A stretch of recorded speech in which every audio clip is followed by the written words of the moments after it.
আসসালামু আলাইকুম রহমতুল্লাহি ওবরাকাতুহ।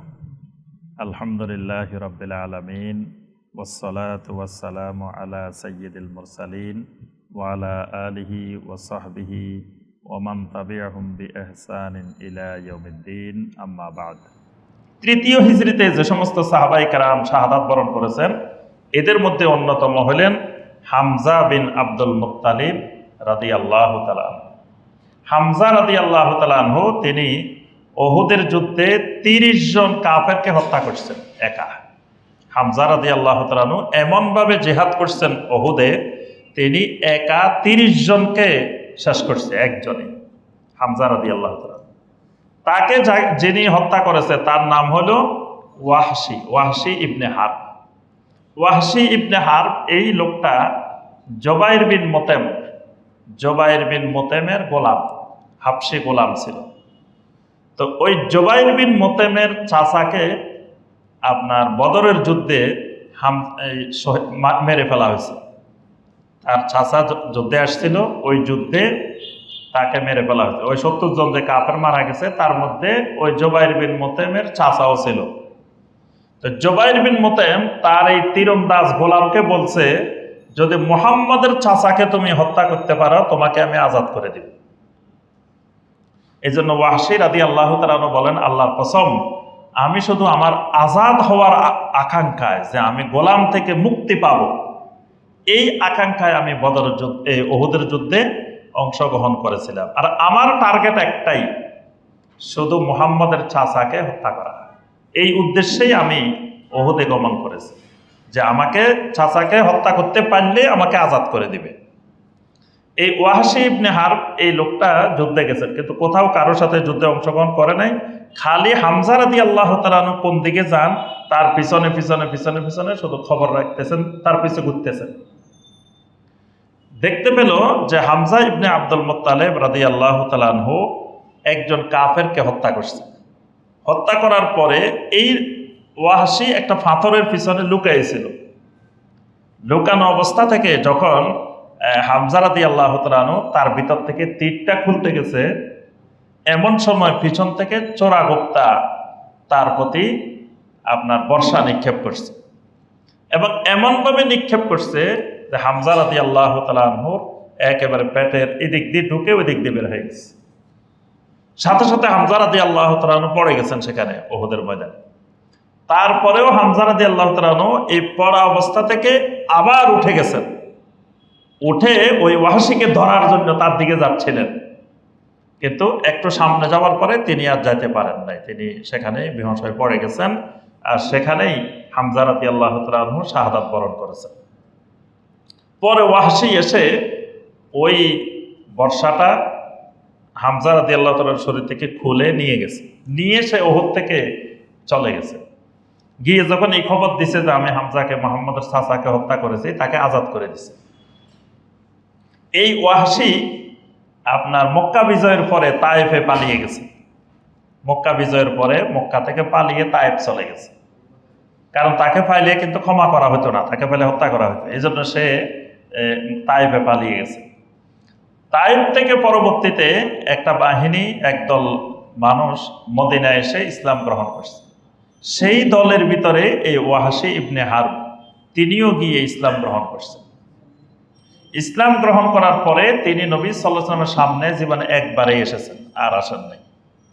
প্রথমবার তিনি যখন নবী সাল্লাল্লাহু আলাইহি ওয়াসাল্লামের সামনে আসছেন, তখন নবী সাল্লাল্লাহু আলাইহি ওয়াসাল্লাম বলছেন, তুমি এখন ইসলাম গ্রহণ করছো, ঈমান আনছো, এখন তোমাকে আর কিছু করার এখতিয়ার আমার নাই, কিন্তু তোমাকে দেখলে আমার চাচার শাহাদাতের কথা মনে ওঠে।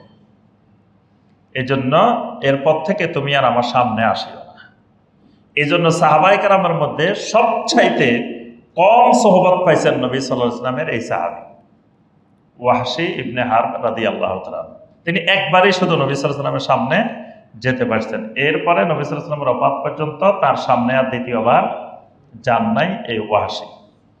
তো এই তৃতীয় হিজরিতে হামজা ইবনে আব্দুল মুত্তালিব রাদিয়াল্লাহু তাআলা আনহু শাহাদাত বরণ করেন। উহুদের ময়দানে দুইজন সাহাবী শহীদ হয়েছেন, এই দুইজনে জান্নাতের সুঘ্রাণ পেয়েছেন। সুবহানাল্লাহ, সহিহ হাদিস দ্বারা প্রমাণিত জান্নাতের ঘ্রাণ পাইছেন দুইজন সাহাবী। একজন সাহাবীর নাম আনাস ইবনে নজর, উনি আনাস ইবনে মালিকের চাচা। এই আনাস বিন নজর রাদিয়াল্লাহু তাআলা আনহু, তিনি উহুদের যুদ্ধে অংশগ্রহণ করেছেন। তিনি যখন উহুদের যুদ্ধে এদিক থেকে ওইদিকে যাচ্ছিলেন, তখন সাদ ইবনে মুআজ রাদিয়াল্লাহু তাআলা আনহুর সাথে তার দেখা হয়েছে। দেখা হওয়ার পরে বলতেছে, আইনা সাদ, সাদ তুমি কোথায় যাচ্ছ? ইন্নী আজেদু রিহাল জান্নাহ দুনা উহুদিন, আমি তো উহুদের এই দিক থেকে জান্নাতের ঘ্রাণ পাইতেছি। সুবহানাল্লাহ। এই আনাস ইবনে নজর সাদ ইবনে মুআজকে বলছেন যে আমি ইন্নী আজেদু রিহাল জান্নাহ দুনা উহুদ, আমি উহুদের দিক থেকে জান্নাতের ঘ্রাণ পাইতেছি। পরবর্তীতে এই আনাস ইবনে নজর রাদিয়াল্লাহু তাআলা আনহু শাহাদাত বরণ করেছেন। তিনি শাহাদাতের আগে জান্নাতের ঘ্রাণের কথা তিনি বলছেন। আরেকজন সাহাবী হলো সাদ ইবনে রবি। উহুদের যুদ্ধ শেষ, নবী সাল্লাল্লাহু আলাইহি ওয়াসাল্লাম বললেন যে সাদ ইবনে রবি কোথায় আছে, একটু দেখো, তোমরা খবর নাও, আর তাকে পাইলে আমার সালাম জানাইবা। সাদ ইবনে রবিকে সাহাবায়ে কেরাম খুঁজতে খুঁজতে সাদ ইবনে রবিকে এক জায়গায় পাইলেন। পাওয়ার পরে তিনি তখন আহত অবস্থায়, তখন বললেন, তোমাকে আল্লাহ রাসূল সাল্লাল্লাহু আলাইহি ওয়াসাল্লাম সালাম দিয়েছেন। তিনি সালাম দিলেন, সালাম দিয়ে বললেন, আল্লাহ রসুল কেমন আছেন? আল্লাহ রসুলের অবস্থা আমাকে বল। তখন নবী সাল্লাল্লাহু আলাইহি ওয়াসাল্লামের অবস্থা বলা হলো, এই অবস্থায় আছেন। তখন বললেন, তোমরা গিয়েও আল্লাহ রসুল সাল্লাল্লাহু আলাইহি ওয়াসাল্লামকে আমার সালামটা দিবা, আর বলবা যে ইন্নী আজেদু রিহাল জান্নাহ, আমি এখন জান্নাতের ঘ্রাণ পাইতেছি। সুবহানাল্লাহ। এরপরেই তিনি শাহাদাত বরণ করছেন। এই সহিহ হাদিসে এই দুইজন সাহাবীর উহুদের ময়দানে বর্ণিত আছে যে এই দুইজন সাহাবী জান্নাতের ঘ্রাণ পেয়েছেন। সুবহানাল্লাহ। আর কোন সাহাবী কোন যুদ্ধে বা কোথাও জান্নাতের ঘ্রাণ পেয়েছেন, সুগন্ধি পেয়েছেন, এরকম বর্ণনা কোন রাওয়ায়াতে কোন জায়গায় আসে নাই। শুধু উহুদের এই দুইজন প্রখ্যাত সাহাবী আনাস ইবনে নজর আর সাদ ইবনে রবি রাদিয়াল্লাহু তাআলা আনহুমা, ওনারা দুইজনে জান্নাতের ঘ্রাণ পেয়েছেন শাহাদাতের আগে। উহুদের শহীদদের মধ্যে একজন প্রখ্যাত সাহাবী ছিলেন মুসআব ইবনে উমাইর রাদিয়াল্লাহু তাআলা আনহু, যিনি মক্কা মুকাররমার সবচাইতে শৌখিন যুবক। তিনি এক জামা দ্বিতীয়বার পরতেন না, মানে এত ধনাঢ্য এবং বিলাসী পরিবারের সন্তান ছিলেন। সেই মুসআব ইবনে উমাইর রাদিয়াল্লাহু তাআলা আনহু, তিনি ইসলাম গ্রহণ করেছেন। তিনি মায়ের দ্বারা অনেক নির্যাতিত হয়েছেন, মুশরিকদের দ্বারা মক্কাতে অনেক নির্যাতিত হয়েছেন। মুসআব ইবনে উমাইর রাদিয়াল্লাহু তাআলা আনহুর গড়টা ছিল প্রথম ইসলামিক ইউনিভার্সিটি, ইসলামের ইতিহাসে প্রথম ইসলামী বিশ্ববিদ্যালয় এই মুসআব ইবনে উমাইর রাদিয়াল্লাহু তাআলা আনহুর বাড়ি। মানে তার বাড়িতেই সাহাবায়ে কেরামের দ্বীন শিক্ষা হতো প্রথম।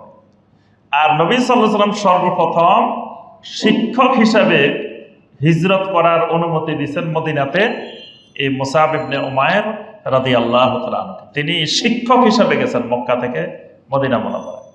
এরপরে তিনি দীর্ঘ জীবন নবী সাল্লাল্লাহু আলাইহি ওয়াসাল্লামের সাথে ছিলেন। এরপরে এই উহুদের ময়দানে তিনি নবী সাল্লাল্লাহু আলাইহি ওয়াসাল্লামকে রক্ষা করার জন্য যে 12 জন সাহাবী ছিলেন, এদের মধ্যে মুসআব ইবনে উমাইর রাদিয়াল্লাহু তাআলা আনহু ছিলেন।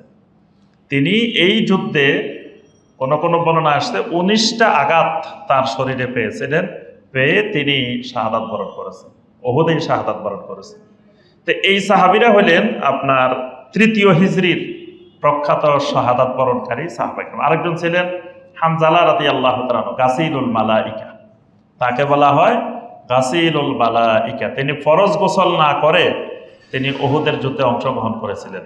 তার শাহাদাতের পরে ফেরেশতারা তাকে গোসল দিয়েছিলেন, এই জন্য তাকে বলা হয় গাসিলুল মালাইকা। আল্লাহ পাক সকল শাহাদাত বরণকারী সাহাবায়ে কেরামদেরকে জান্নাতুল ফেরদাউসের উচ্চ মাকাম আল্লাহ পাক দান করুন। তাদের সেই শাহাদাতের রক্তের বদৌলতেই আমরা আজকে এই বাংলার জমিনে 1400 বছর পরে এসেও আজকে আমরা ইসলাম পেয়েছি, তাওহীদ পেয়েছি, আল্লাহর দ্বীন পেয়েছি। তাদের এই কোরবানি না থাকলে আল্লাহর দ্বীন আমরা পাওয়ার সুযোগ থাকতো না।